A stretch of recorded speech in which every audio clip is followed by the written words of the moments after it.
Welcome to my class. আজকে আমরা উদ্দীপকের মাধ্যমে চাহিদার স্থিতিস্থাপকতা নিরূপণ করে কিভাবে দ্রব্যের প্রকৃতি বিশ্লেষণ করা যায় এই বিষয়টা আজকে শিখব। আমরা যদি উদ্দীপকের আলোকে চাহিদার স্থিতিস্থাপকতা অথবা শুধু দাম স্থিতিস্থাপকতা নির্ণয় করতে বলে, সেই ক্ষেত্রে আমরা কি করব, একটা সূত্র প্রয়োগ করব। সূত্রটা হচ্ছে elasticity of price is equal to delta Q by delta V into V by Q. এই সূত্রটা প্রয়োগের মাধ্যমে আমরা স্থিতিস্থাপকতা নির্ণয় করব। সেটা চাহিদার স্থিতিস্থাপকতাও বলতে পারে অথবা চাহিদার দাম স্থিতিস্থাপকতাও বলতে পারে। যেটাই বলুক, আমরা চাহিদার দাম স্থিতিস্থাপকতা নির্ণয় করব। এই কারণে লিখেছি elasticity of price is equal to delta Q by delta P by into P by Q. এখন এই সূত্রের মাধ্যমে কিভাবে নির্ণয় করব? প্রথমে পি এবং কিউ নির্ণয় করব। তাহলে এখানে খেয়াল করেন আগে পি এবং কিউ এই উদ্দীপকে কোথায় দেওয়া আছে। তাহলে প্রথম যে দামটা দেওয়া আছে সেটা হচ্ছে পি, আর এই দামের সাথে যে মানটা দেওয়া আছে সেটা হচ্ছে কিউ। ক্লিয়ার এতটুকু? আচ্ছা, তাহলে এখানে প্রাথমিক দাম, প্রাথমিক চাহিদার পরিমাণ। হ্যাঁ, পি বলতে প্রাথমিক দাম আর কিউ দিয়ে বুঝেছে প্রাথমিক চাহিদার পরিমাণ। ওকে, গুড। এরপরে পরে যে দামটা দেওয়া আছে সেই দামটা কিন্তু আমাদের প্রয়োজন আছে। সেটা কিভাবে নির্ণয় করব? খেয়াল করেন, প্রয়োজন আছে এটা আমরা কিভাবে বুঝব? এখানে দেখেন ডেল্টা কিউ এবং ডেল্টা পি, অর্থাৎ ডেল্টা দ্বারা আমরা কি বুঝাই? যে পরিবর্তন বুঝি। তাহলে কার পরিবর্তন? দাম থাকলে দামের পরিবর্তন, চাহিদা থাকলে চাহিদার পরিবর্তন। যেহেতু এখানে দাম আছে দুইটা, তাহলে এই দুইটার পরিবর্তন দিয়ে ডেল্টা ফি বের করতে পারবো। যেহেতু এখানে দুইটা চাহিদার পরিমাণ দেওয়া আছে, তাহলে ডেল্টা কিউ বের করতে হবে। এখান থেকে আমাদেরকে মাথায় রাখতে হবে, তাহলে দুইটা দাম থাকবে, একটা প্রাথমিক দাম, একটা পরিবর্তিত দাম, একটা প্রাথমিক চাহিদার পরিমাণ আর একটা পরিবর্তিত চাহিদার পরিমাণ। ক্লিয়ার এখন এতটুকু? তাহলে আমরা উদ্দীপক থেকে সে বরাবর মতো সাজিয়ে লিখি উদ্দীপক হতে প্রাপ্ত। তাহলে প্রথমে আমরা কি নেব? প্রাথমিক দাম। তাহলে আমরা লিখব প্রাথমিক দাম। এখানে ফি দিয়ে নির্দেশ করা হয়েছে, তাহলে প্রাথমিক দামকে আমরা কি ধরবো? ফি। ফি ইজ ইকুয়াল টু 60 টাকা।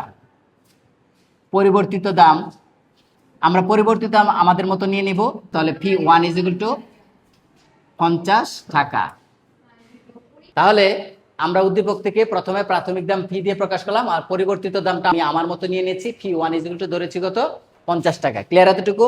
এখন যেহেতু দামের পরিবর্তন প্রকাশ করব, তাহলে কি করতে হবে? ডেল্টা পি ব্যবহার করতে হবে। তাহলে আমরা লিখি অতএব দামের পরিবর্তন delta P is equal to কি লিখবো? পরিবর্তিত যে দামটা দেওয়া আছে সেই দাম থেকে পূর্বের দামটা বিয়োগ করব। তাহলে 50 বিয়োগ 60 ইজ ইকুয়াল টু কত থাকে? -10, এত টাকা। ক্লিয়ার এখন এতটুকু? আচ্ছা, এবার আসেন, যেহেতু আমরা ডেল্টা পি এবং ফি এই দুটার মান পেয়ে গেছি, রয়ে গেছে শুধু কিউ এবং ডেল্টা কিউ। তো আমরা জানি যে প্রাথমিক যে দামটা ছিল সেই দামের সাথে পরবর্তীতে যেই পরিমাণটা দেওয়া আছে সেটা হচ্ছে গিয়ে তার প্রাথমিক পরিমাণ। তাহলে আমরা লিখব প্রাথমিক চাহিদার পরিমাণ। চাহিদার পরিমাণকে এখানে কি দিয়ে প্রকাশ করা হয়েছে? কিউ। তাহলে কিউ লিখবো। কিউ ইজ ইকুয়াল টু কত দেওয়া আছে?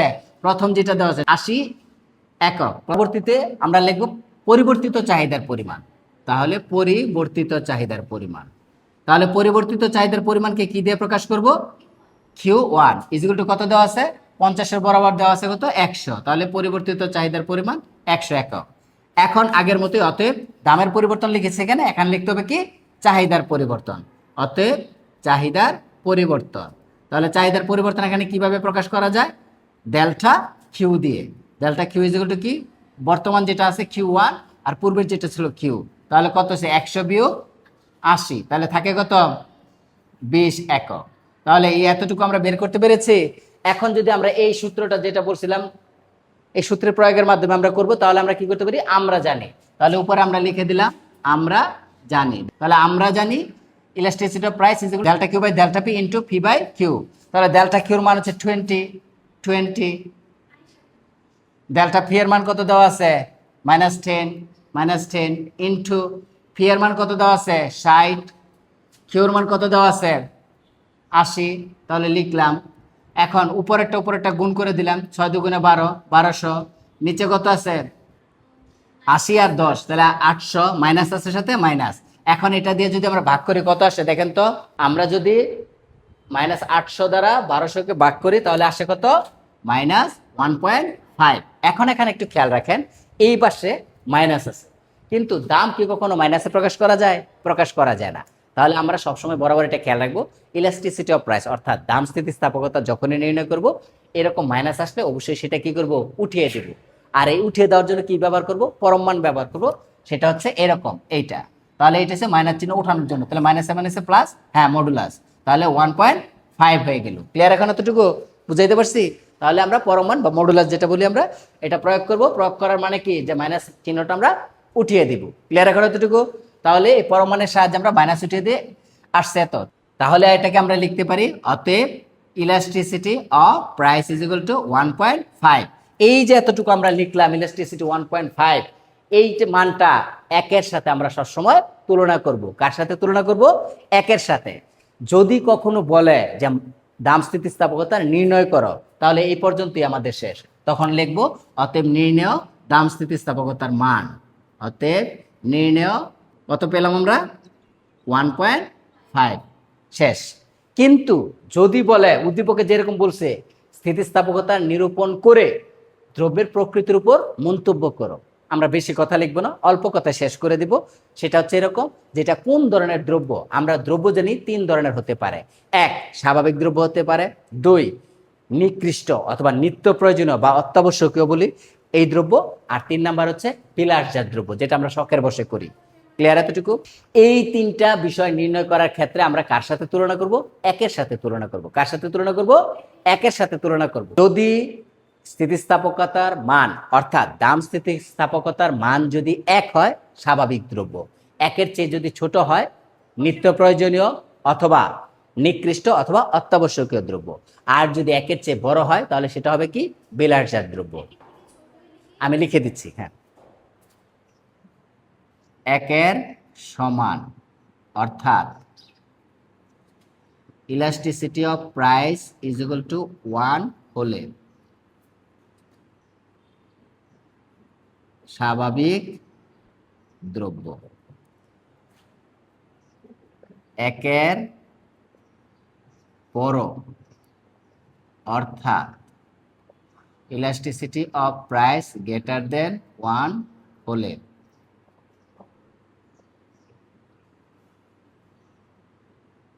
বিলাসজাত দ্রব্য। 1-এর ছোট অর্থাৎ elasticity of price greater than 1 হলে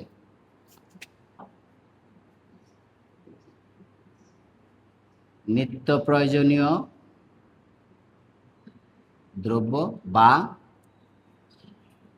নিকৃষ্ট দ্রব্য বা